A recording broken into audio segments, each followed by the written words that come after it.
This is me. This is you. Yeah, that's fine. Okay.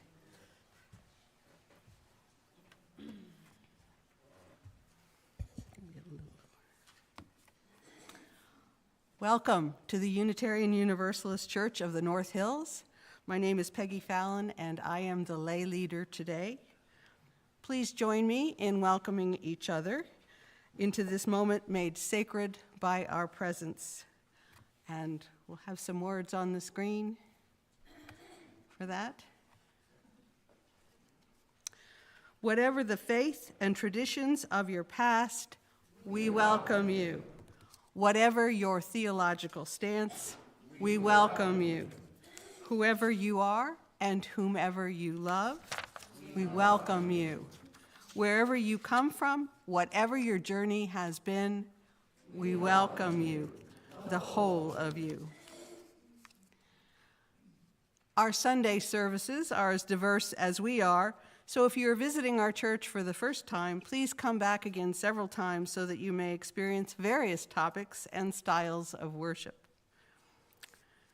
What is consistent each Sunday is our mission statement. Please join me in reciting it. The words are on the screen. By building a loving religious community that nourishes the spirit, celebrates life, and cherishes the connectedness of all things, we will transform ourselves and our world. Newcomers and guests are always welcome to participate in any of our church activities. If we have any newcomers or guests today, we invite you to introduce yourself, raise your hand, and someone will bring you a microphone.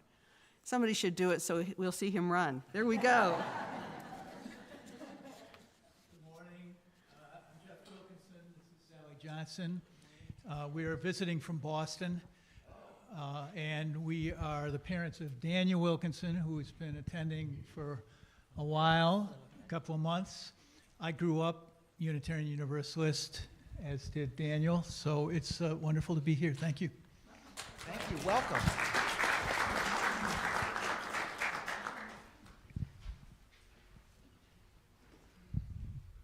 I think that's it. And please join us for coffee hour following the service. We now take a moment to acknowledge that the land we stand on was taken from the local indigenous people, the Haudenosaunee. Following in their footsteps, may we strive to become better stewards of the earth. It is good to be together, both in person and virtually.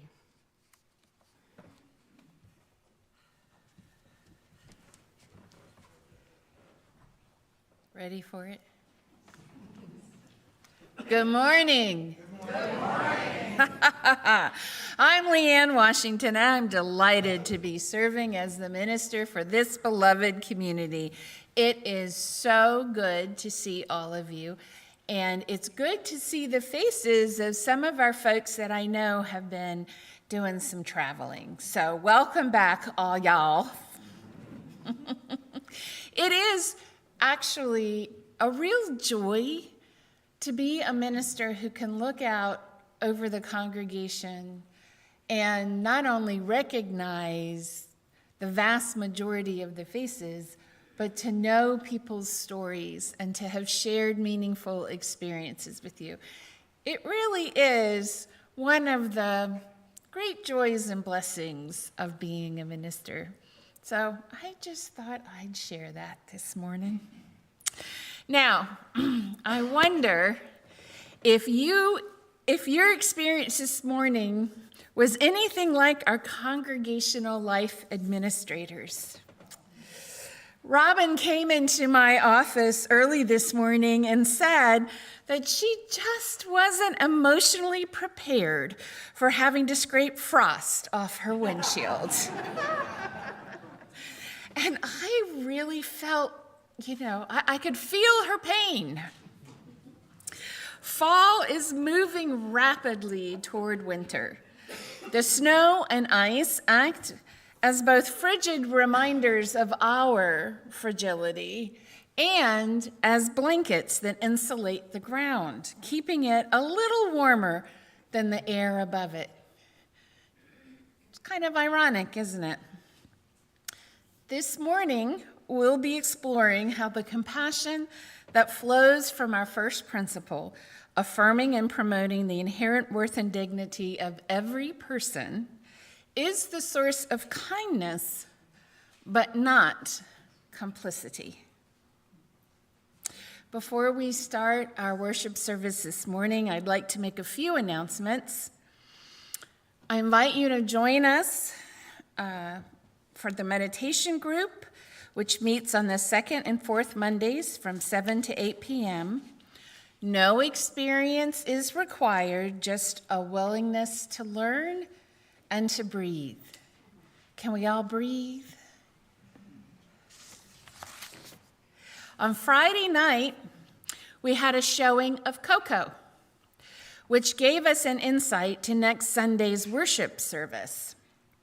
We had 3 families join us, 2 of which were from Bellwood, and learned about our movie night from some signs that Robin made and put out in the front so they could see it as they dropped off and picked up their children. Those are our Friday night posters. There's game night, which is multi-generational with a potluck. There's kids' night out, where the kids are dropped off here and the parents get to do whatever parents want to do when the kids aren't around. Then there's open mic night. There's improv comedy night on the 5th Friday. Whenever we have a 5th Friday, we'll have improv comedy night, except for this month because it's trick or treat. And then we have family movie night, and the schedule's underneath, and you'll see it in the intercom. But here's the thing, folks. We are trying to create multi-generational opportunities to build communities. So it is lovely that we had 3 families here on Friday night. But where were the rest of you? I'm so sorry you couldn't make it. We learned a lot about Dia de los Muertos, the Day of the Dead, which we're going to celebrate next Sunday. And Robin and I now have great ideas for how we're going to decorate because we saw the movie. We ask you to please bring a picture of a deceased loved one to place on the ofrenda that we are going to create, which is a special altar created to honor and welcome the spirits of deceased loved ones. So bring your pictures. Also, bring a favorite loved one's food item for our celebratory coffee hour. We also have a special, we have a special choir offering that's multi-generational and will be, I think, quite lively and lovely. So we look forward to that. The annual cluster assembly of the Unitarian Universalists of Pittsburgh will take place on Saturday, November 15th from 8:30 to 3:30 at the First Unitarian Church of Pittsburgh. That's the group that was here last year. Now, Robin and I will be attending, and we hope that you'll join us. This is a gathering of members from the various churches in the greater Pittsburgh area. So it actually goes out pretty far. It's more than just the 3 that are right here. I think we had 6 congregations join us last year. The topic for this year is something many of us are interested in, the future of religious exploration. And our CLA, Robin, will be on a panel discussing just that. So come, join us, support Robin. There's some good food, there's good music. It really is a lovely way to spend a Saturday. More information and a link to register is in the intercom. I just want to remind you that the Righteous Mind Study Group has formed 2 groups. Check the intercom for an opportunity to join them. It's a couple of weeks away from the first meeting, so there's still time to join. And I ask you to check the intercom for opportunities to help feed the poll workers. We'll have about 6 poll workers here. And often they don't do it in like reasonable 4-hour or 6-hour shifts. They often are here from the very beginning, early in the morning, till the very end. And so we want to make sure that they have what to eat and drink while they're here. Now, let us join in worship.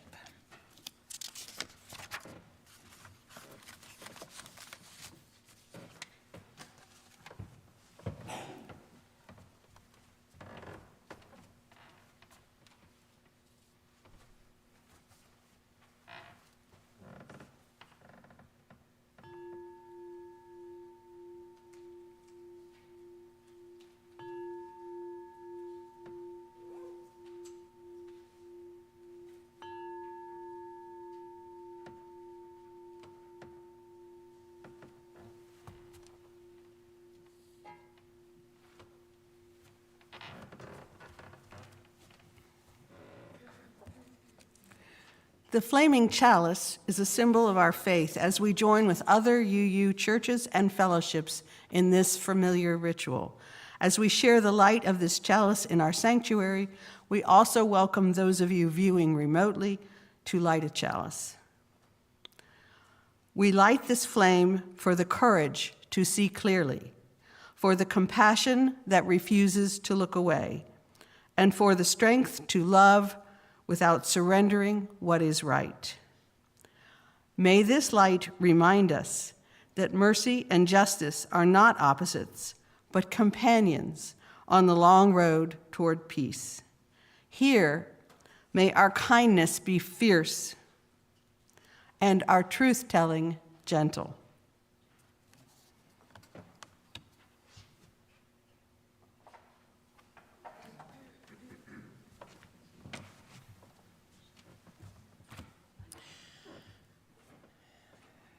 We gather not to soften our hearts into silence, but to strengthen them for truth.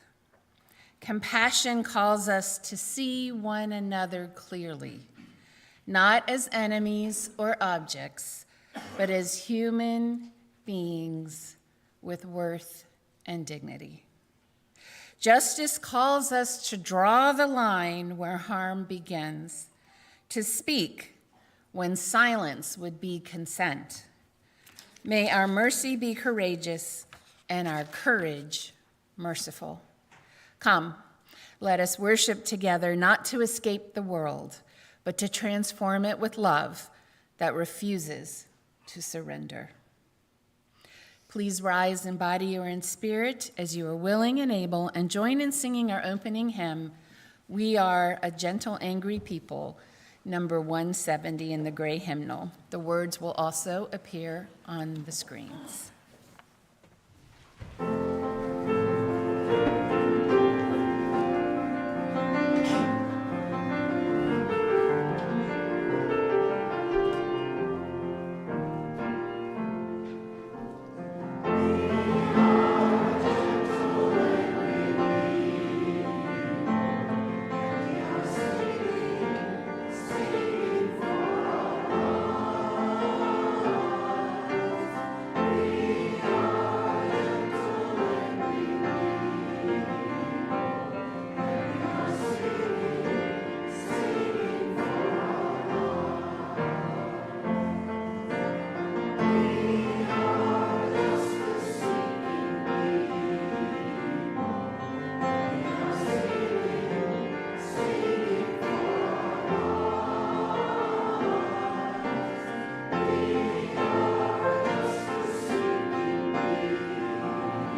Please be seated.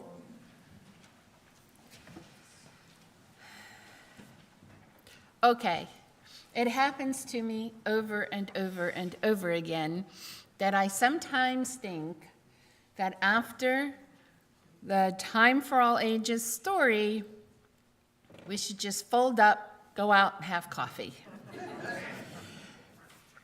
I'm letting you know in advance that this is that kind of story. So I invite all of you, whatever the age, to keep your ears and eyes and hearts open to receive the story. We invite our young and old at heart to come forward. The story this morning is The Not So Friendly Friend, How to Set Boundaries for Healthy Relationships. Good morning, friends.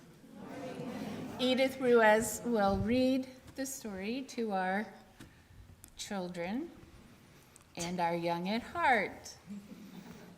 Thanks for coming today. Thank you, guys. And if anyone else wants to get a little bit closer, that's perfectly fine, because you may want to look at the pictures. And our book today is The Not So Friendly Friend, and it's by Christina Furnival, illustrated by Katie Dwyer.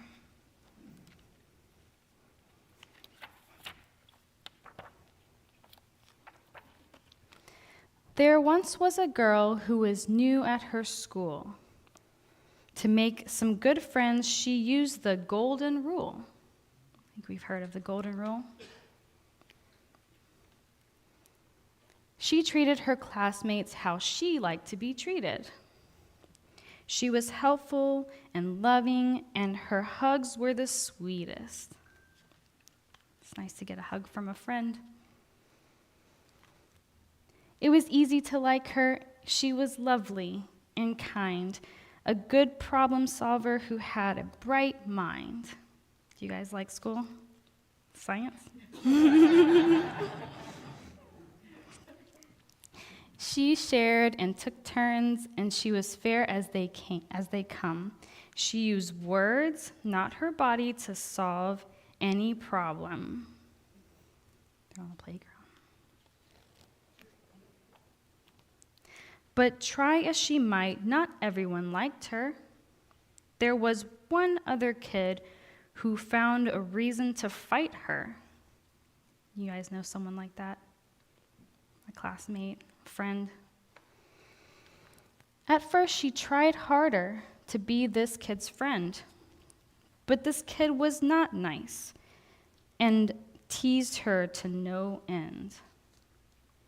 That must feel bad. Unkind words and rude actions would make her heart frown. When they played together, she was left feeling down. That's no good. She's going to her mom. She realized this friend was no friend at all, because someone who loves you won't make you feel small. It's a true friend. Staying true to herself and her beautiful heart, she created some boundaries. The right place to start. Do you know what boundaries mean, that word? Have an idea? Maybe drawing a line in the sand or knowing what to say with your heart. If this kid was nice, she'd play and have fun, but if they were not, she'd say, "All done." If you want to be kind, I'd be glad if you'd play, but if you don't treat me right, you can go on your way. That's a good way to put it. I'll play with true friends who make me feel good and treat me with love, just as friends should.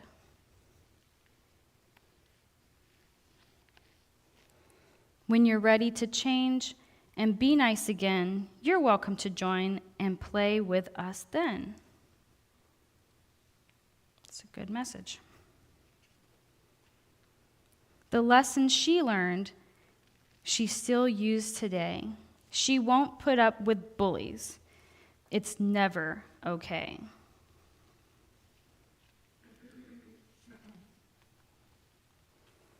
She stands up for herself and how she wants to be treated, and she does so respectfully. She doesn't get heated. What's heated mean? Yeah, angry, frustrated. And if she needs help or doesn't know what to say, she asks a trusted adult to show her the way. I'm sure you have a trusted adult in mind who you know. You can ask about them. With boundaries in place, healthy friendships can grow. You'll have fun and feel safe with your heart all aglow. That's what a real friend makes you feel. The end. Thank you so much, guys, for joining us today. And you guys are welcome to go to religious education classes. Everyone is welcome to go, so parents, you can go with your children and stay the whole time. I'm sure Rev Leanne wouldn't agree with that. Thank you, guys. Thank you. Now let's sing the children out. Go.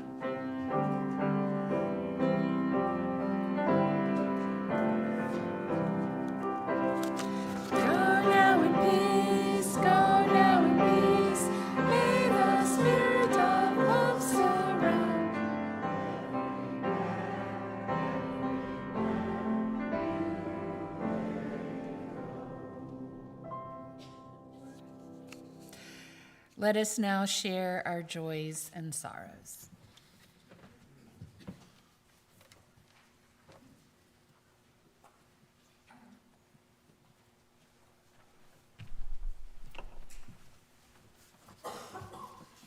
Good morning. I'm Chris Hill with the Lay Pastoral Care Team, and during our service, we create this sacred space for sharing within our community. It's a time to share significant life passages with the congregation so you can be held in loving care. I'll be reading the joys and sorrows this morning, and Ruth Horowitz will be placing a stone representing each joy or sorrow in the sand. The sand represents our congregation supporting our sorrows and lifting up our joys. We did not have any submitted items this morning, so Ruth will place one more stone in the sand for all the joys and sorrows that exist in our hearts but remain unspoken today. From far and near, please say with me our caring words as they are on the screen. Let us hold in our circle of caring each person here. Let us hold in our hearts those who are unable to be with us today. Let us hold in our memories those who have moved on. Let us find comfort in knowing that we are not alone.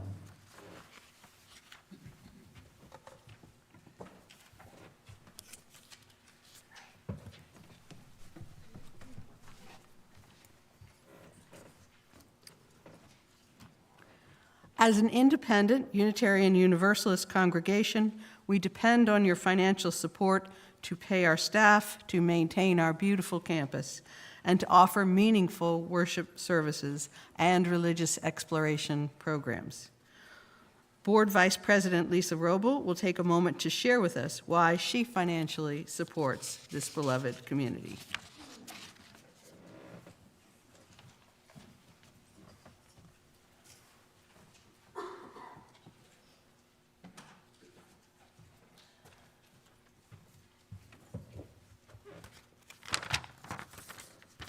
Good morning. My name is Lisa Roble. I am a rare breed. I am a lifelong Unitarian Universalist. And just learned of another one in the crowd, but we have three. My story begins with my parents. Excuse my voice. They saw an ad in the Atlantic that said, "Are you a you and don't know it?" They began to attend services at the First Church in Pittsburgh. Due to overcrowding, the minister told the congregation to start suburban fellowships. My parents were part of the founding group for East Suburban Unitarian Universalist Church in Monroeville in 1966. They had no minister or home for years. Church programs were held in a YWCA and later a private school. We had visiting ministers from time to time, but most often it was programming done or arranged by members. My dad was a lay minister and performed dedication ceremonies. My mom was a board member and president, and in later years played the piano. We had RE classes, and one snippet I remembered is having a Plains Indian sign language name. Snowy Owl. Doesn't everyone? My sisters remember visiting churches of other religions. Kids attended the main program for holiday celebrations that were filled with creativity and customs from around the world. The underlying message was to accept all people and all religions. We were very involved. We attended a candlelight vigil for peace for the Vietnam War end. We boycotted grapes to support farm workers' rights. And we sponsored a Vietnamese family of refugees. I did not attend church after I went to college, but I got married in a UU church in upstate New York. When our sons were very young, we moved to Oregon. We were so busy working and raising kids that we didn't go to church. Around 10 years ago, I occasionally attended church, and it was a very emotional experience for me. You know the saying, once a Pittsburgher, always a Pittsburgher? Well, almost on a whim, I decided to move back to Pittsburgh, and 7 months later, bam, here I was. Moving from Portland to Pittsburgh was a huge culture shock. When I visited UUCNH in April of 2023, I knew immediately I wanted to be a member. I wanted to get back to my cultural and spiritual roots. Here, I experienced being in a covenant group and joined a facilities use committee. Then the express train brought me to this moment. I am now serving the congregation as the vice president. Cheers to the coming years. Thank you.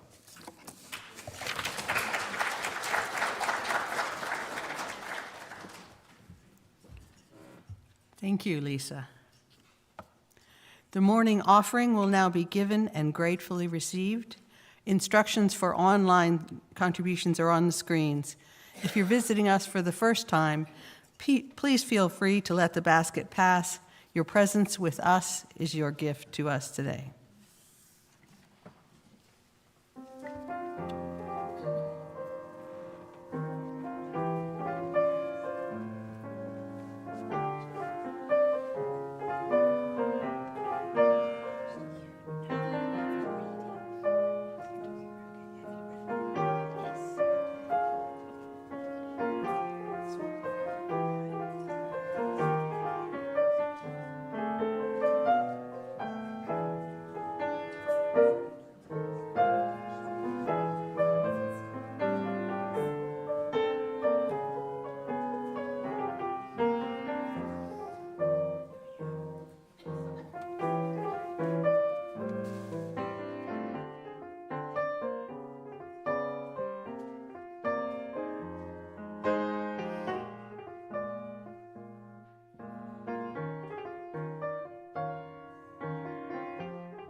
We appreciate your generosity and will be good stewards of your contributions. Please join me in dedicating the offering. You will see the words on the screen. May these gifts and the work of our hands and hearts give power to all we stand for as a community of faith.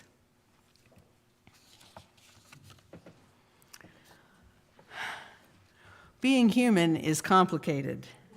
Each of us is many-faceted. Were we able to slow down and set aside our differences for a moment, we might discover that we have far more in common than we think. There's a well-known, mostly true, in defiance of orders, on Christmas Eve, 1914, German, French, and British soldiers acted on the conviction that the inherent worth and dignity of every person mattered more than the national hatred. What you'll hear is an interpretive composite shaped from several tellings of the story, the Christmas truce. The air was bitterly cold on Christmas Eve, 1914, and thick with the misery of war. All along the hundreds of miles of the Western Front, soldiers from Britain, France, and Germany hunkered down in the muddy, freezing confines of their trenches. The conflict, barely 5 months old, had already shattered any illusions of a quick victory. For Corporal John Ferguson and thousands of others, the days had become an endless cycle of sleeplessness, fear, and the distant, constant rumbling of artillery. But as the night fell, an odd stillness settled in the air. From the German lines, small fir trees, lit with candles, appeared along the parapets. A voice rang out, carrying across the barbed wire and mud of no man's land, that space between the trenches of opposing forces. The voice was singing Stille Nacht, Heilige Nacht. British soldiers, stunned into silence, listened to the familiar carol before a few brave souls began to sing in response. Silent night, holy night. A ripple of singing spread, with both sides exchanging carols, their voices weaving a fragile tapestry of harmony in the bleak landscape. A hesitant call from the German side, "You no fight, we no fight," started the next step of this fragile miracle. "Come over here," a German soldier shouted in English, sparking a nervous negotiation across the darkness. With hand signals and shouts, a deal was struck. A British sergeant ventured out first, followed by more men from both sides. The sight was almost unbelievable. Enemy soldiers who had been trying to kill each other just hours before now met in the space between their trenches. They shook hands, a few exchanging gifts of cigarettes, plum pudding, buttons, and cigars. They showed each other photographs of their family members, sweethearts, and children. Some German soldiers, many of whom had worked in Britain before the war, conversed easily with their former neighbors. A British rifleman, J. Redding, wrote home describing the moment. "I shook hands with some of them, and they gave us cigarettes and cigars. We did not fire that day, and everything was so quiet it seemed like a dream." Amid the fraternization, a more solemn task was undertaken. The unofficial truce offered a chance to recover and bury the dead, who'd been left lying in no man's land for weeks. Soldiers from both sides worked together to give their fallen comrades a proper burial, a profound act of shared humanity in the face of brutal conflict. Perhaps the most famous story of the truce, though debated by historians, is of a football match breaking out. Whether it's a formal match or a casual kickabout with a ration tin, the image endures of men finding a moment of play in the midst of war. As Lieutenant Kurt Zeimisch of the Saxon infantry fighting on the German side recorded in his diary, "How marvelously wonderful, yet how strange it was. Thus, Christmas, the celebration of love, managed to bring mortal enemies together as friends for a time. The truce could not last. Military commanders on both sides were horrified by the fraternization, and orders were issued to ensure it never happened again. Fighting resumed, though in some places it was a hesitant and gradual return to hostilities. For the men who experienced it, however, the Christmas truce remained a powerful symbol. As British soldier Bruce Bairnsfather later wrote, "Looking back on it all, I wouldn't have missed that unique and weird Christmas day for anything." For one brief night, compassion disobeyed cruelty. The war resumed, but the memory endured, proof that our shared humanity can flare even in the world's most hopeless places. That is the compassion we seek, fierce enough to remember the other's dignity, even when justice still demands the fight. It is our fervent hope that one day there will be no more wars. The choir will now sing "Take Down These Walls" by Brian Tate, in which he wrote these lyrics: "We will never stand to be divided. We will never spread the word of hate and fear. Always taking care of one another. Wondrous love is here."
What a powerful message. Okay, now we can go home. No.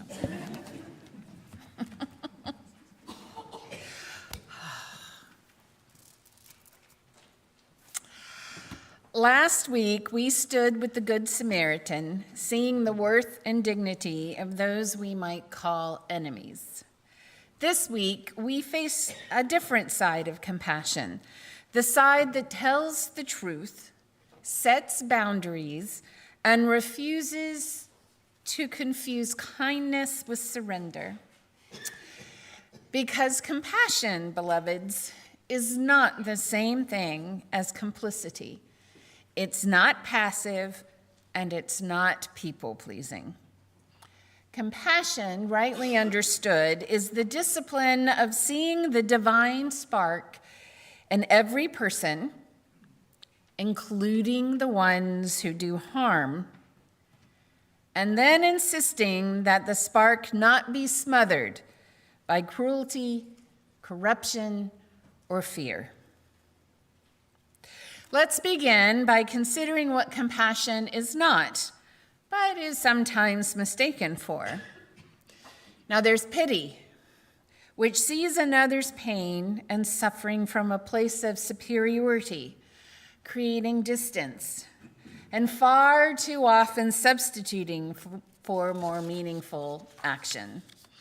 And then there's sentimentality, which involves weeping and hand-wringing about someone else's plight without actually accomplishing much of anything, just increasing anxiety. And then there's idiot compassion.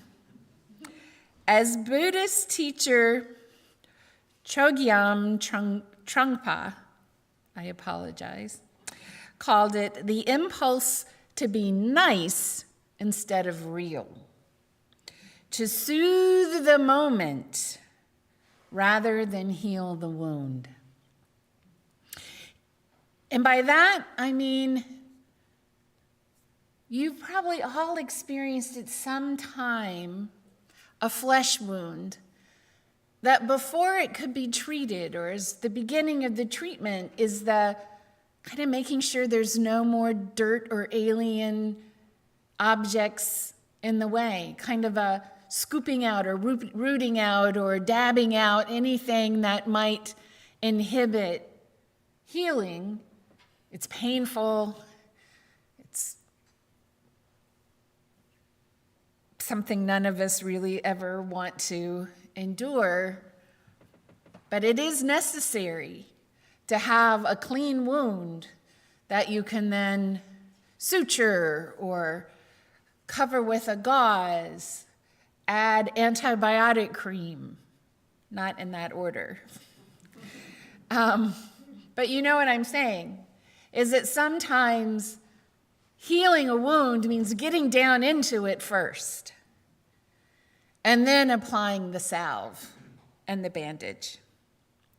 Idiot compassion, Trungpa said, is when we avoid conflict and protect our own good feelings rather than truly helping others.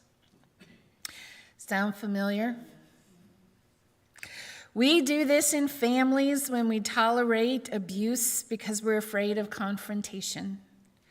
We do it in the workplaces when we stay silent about injustice to keep the peace or to keep our jobs. And yes, we do it in churches when we confuse being welcoming with never telling hard truths. Compassion at its best is not a soft feeling, it's moral courage.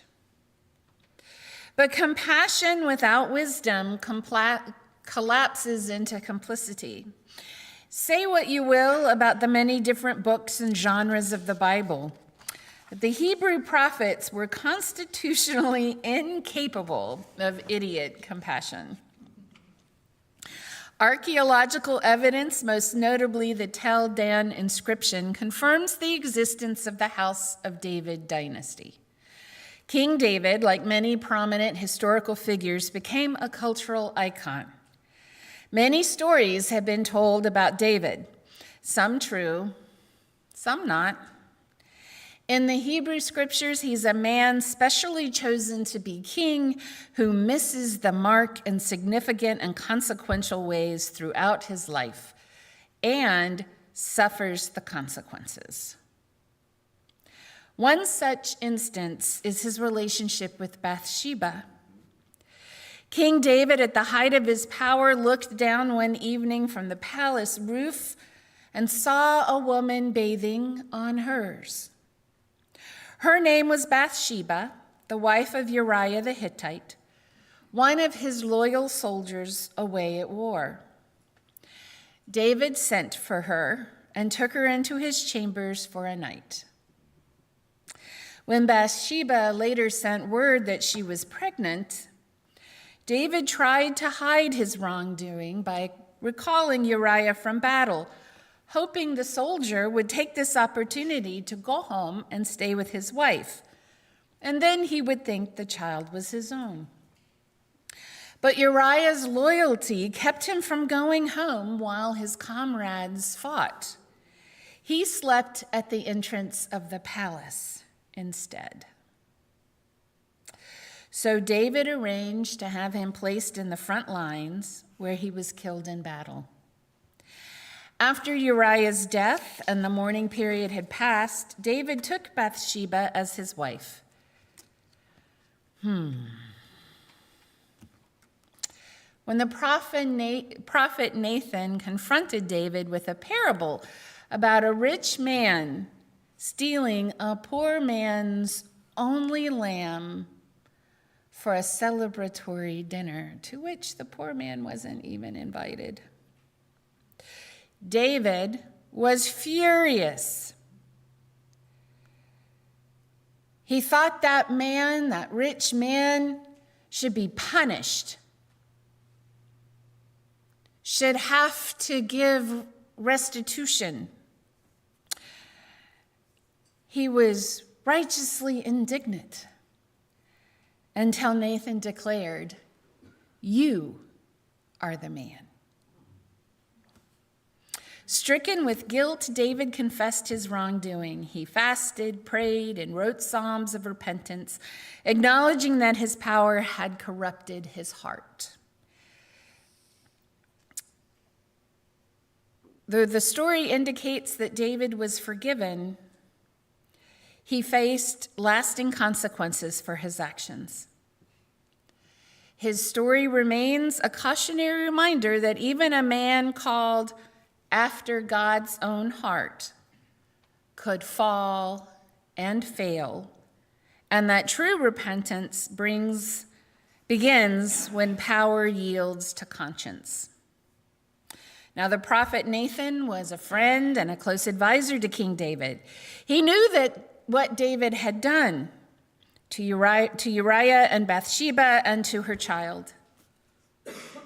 Even so, confronting a king as emotionally volatile as David was an act of great courage. Nathan could have simply said, "Well, who am I to judge? It's not my business." But instead, he told David the parable that led David to see his actions as the travesty that they were. David, had robbed Uriah and Bathsheba of the sanctity of their home, their family, and their peace. Making David understand that was Nathan honoring the worth and dignity of everyone involved, while also refusing to forget or ignore the harm that David had done.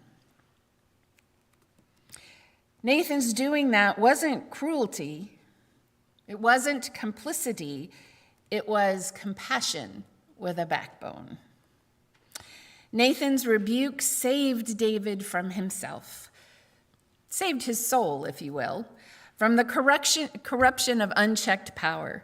It allowed him to do what he could to make amends and to commit to loving, not just lusting after, Bathsheba.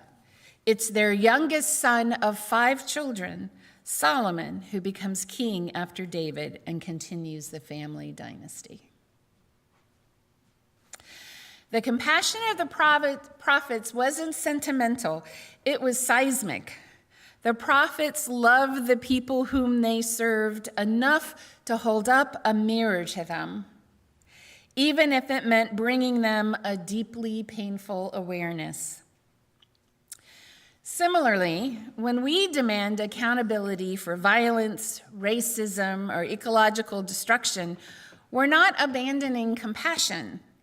We are practicing its mature form.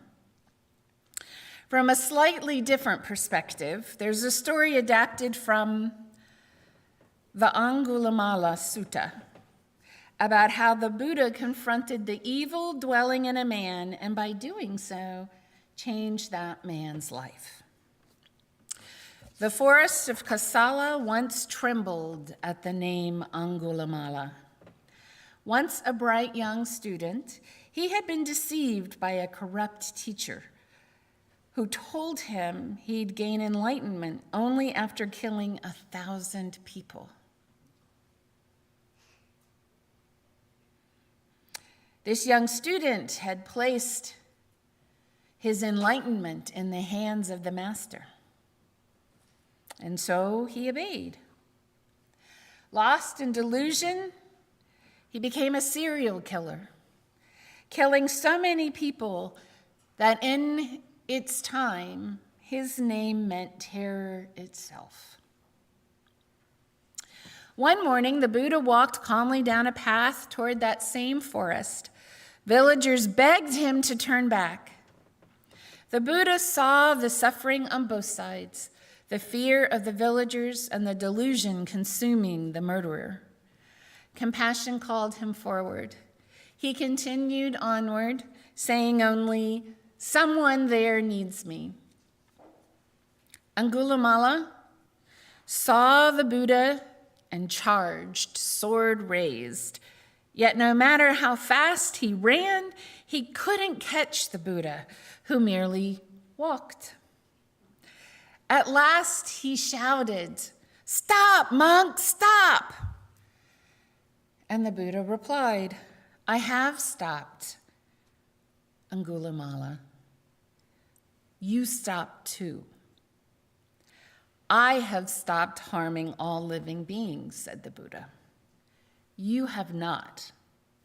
Stop your violence and walk with me." Those words pierced deeper than any blade. Something broke open in the killer's heart.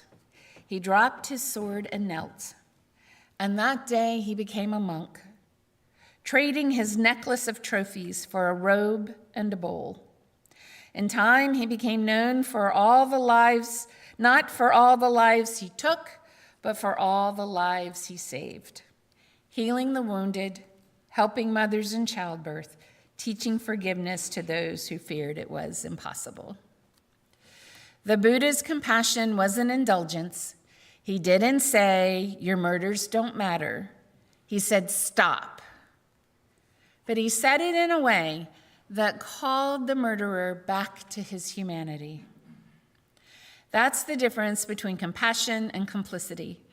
Compassion risks engagement, sometimes even confrontation, in service of awakening. Complicity is indifferent and looks the other way. It accepts things as they are, judges people in the moment, and refuses to imagine that there's something worth salvaging, that there could be another way of being or another outcome. The Buddha's words were spoken from one who could see the worth and dignity of the murderer. He engaged with him so that he could offer him another way of being. Buddha couldn't have done that had he been overtaken and embroiled in his own emotions. He couldn't have thought clearly enough to realize the source of the murderer's action was misinformation. The murderer had set out to become a bodhisattva, a being dedicated to achieving enlightenment to help all other living beings achieve enlightenment as well. That was his original goal.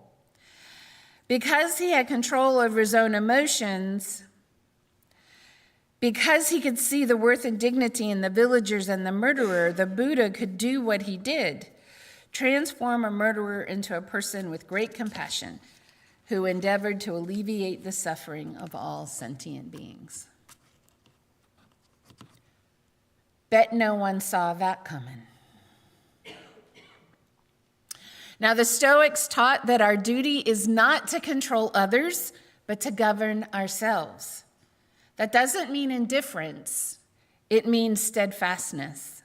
Marcus Aurelius wrote in Meditations, "When you are offended at someone's fault, turn to yourself and consider what you are like. Your anger is your own judgment, not their act." Epictetus, once a slave, put it plainly, "No person is free who is not master of themselves." For Stoics, compassion was the act of recognizing our shared humanity while refusing to be ruled by resentment or revenge. We can oppose injustice fiercely without letting hatred colonize our hearts. That's our calling too, to stand against cruelty without becoming cruel. We are not engaged in righteous indignation when we denigrate, demonize, and dehumanize those we consider our adversaries. Compassion does not mean silence in the face of systems that harm. It means speaking up because every person involved, victim, perpetrator, and bystander, is part of our human family, and they are all adversely affected by the harm that has been done. Our first principle, the inherent worth and dignity of every person, doesn't mean every opinion is of equal moral weight, but it does mean that every person has worth and dignity. And that worth obliges us to tell the truth, especially when lies are easier. We've seen compassion with clarity in our world. While in seminary, one of my professors was Dr. Alan Bosak. Does that ring a name to anyone? Okay. He was a South African theologian, pastor, and anti-apartheid activist who worked closely with Archbishop Desmond Tutu and other leaders of the resistance movement. As one of the founders of the United Democratic Front, a major coalition opposing apartheid, he combined the moral power of Christian theology with the political urgency of liberation. His preaching and writing challenged both church and state to confront the sin of racial oppression. Dr. Bosak was definitely a Christian pastor, and his motivations came from that perspective. Learning from him, I learned that theology is not an abstraction, but is, in its best form, a lived resistance. Again, faith with a backbone. From him, I learned that truth-telling, compassion, and justice are not separate callings, but one sacred vocation. So I want to tell you a little bit about what I learned that's applicable to this message. After the end of apartheid in South Africa, a system of legalized racial segregation that had oppressed the country's non-white majority for nearly half a century, the new democratic government faced a wrenching question.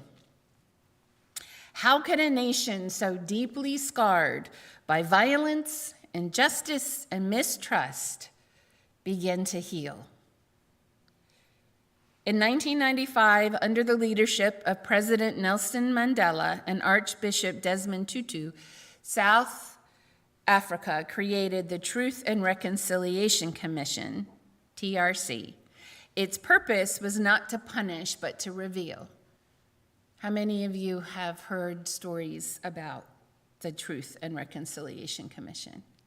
Okay. The commission invited victims of human rights abuses to tell their stories publicly, often for the first time. It also allowed perpetrators, police officers, soldiers, and officials to confess their crimes in detail, and in some cases receive amnesty if they spoke the full truth. The idea was that a country cannot reconcile what it refuses to remember. Truth must precede forgiveness. The TRC was a moral and spiritual experiment as much as a political one. It sought to replace vengeance with accountability and silence with witness. Some found it imperfect, too lenient, too painful, too public, but it gave South Africa a model for restorative justice rather than retributive justice. The hearings, often broadcast on national television, brought the private suffering of victims into the collective conscience of a new nation. The Commission's message still echoes far beyond South Africa, that reconciliation does not mean forgetting or excusing, but facing the truth together so that a shared future can be built on honesty rather than denial. When South Africa's Truth and Reconciliation Commission invited victims and perpetrators to testify together, it wasn't soft-hearted forgiveness. It was moral surgery. They refused to meet cruelty with cruelty, but they also refused denial. They cleaned out the wound before they began the healing. So how do we live this out? In small ways, in individual ways, in our human interactions with each other. When someone wrongs you, pause before reacting. Like the little girl in the story for all ages, say to yourself, I see your worth, I reject your harm. If you want to be my friend and play nicely, you're welcome. If you don't, you must move away. But if you change your mind, you're welcome back. That's a boundary drawn in love. When you witness injustice, speak up, not to shame, but to summon better angels. That's truth-telling as compassionate care. The first principle begins not with tolerance, but with truth. True compassion is fierce. It holds both mercy and justice and moral clarity. So when you're confronted with another's misdeeds, consider how to honor their worth and dignity while also serving the cause of justice. Don't let yourself become consumed with hatred or despair. Consider the possibility that you don't know everything. Think of the prophet Nathan, of Buddha, and of Marcus Aurelius. Consider the South African Truth and Reconciliation Commission's work. And let justice be guided by compassion that refuses to surrender.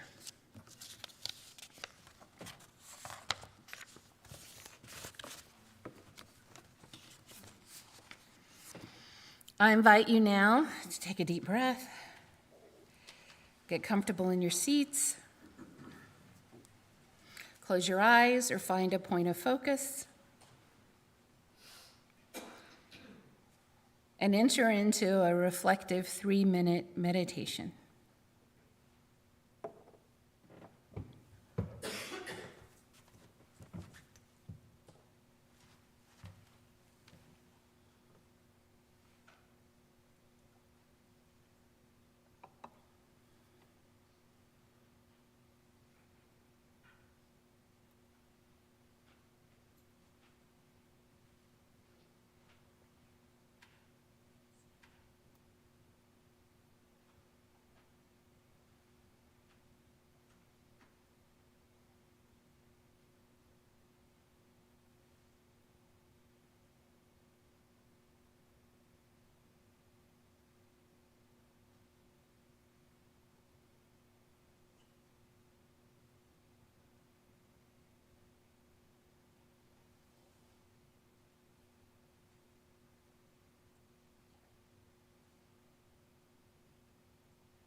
Please come back to the room. And rise in body or in spirit as you are willing and able, and join in singing our closing hymn, For All That Is Our Life, number 128 in the gray hymnal. The words will also appear on the screens.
We extinguish this flame, but not the fire within us, the fire that warms but does not consume, that calls us to act justly and to love boldly.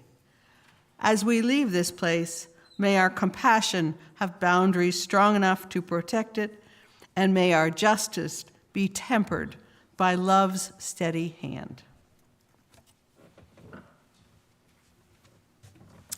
Go forth in the spirit of fierce compassion, seeing humanity even in those who stand against you, refusing the comfort of silence and choosing truth, wrapped in kindness over peace built on fear. May the holy within and among us make our mercy brave, our justice merciful, and our hearts steadfast until the world is made whole. Amen, Ashe, and blessed be.